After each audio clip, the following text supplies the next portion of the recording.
20 तारीख 5 महीना 2024। फिर हाउस एंडिंग गोटी। मैंने 18 तारीख को क्या दिया, 1 house success 15 FR success.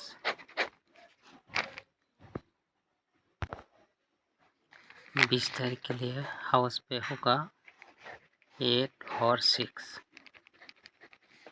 Ending पे होगा 1 और 3,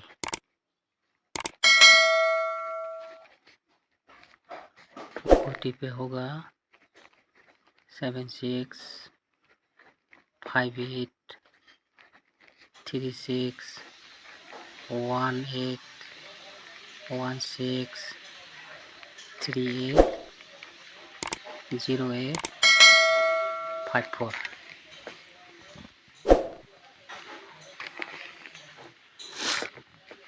आप लोग हाउस खेला तो एंडिंग मत खेलो, एंडिंग खेला तो हाउस मत खेलो। दोनों राउंड से एक को चॉइस करके, दोनों से एक को चॉइस करके FR SR खेलो। FR SR एंडिंग खेला तो हाउस मत खेलो, हाउस खेला तो एंडिंग मत खेलो।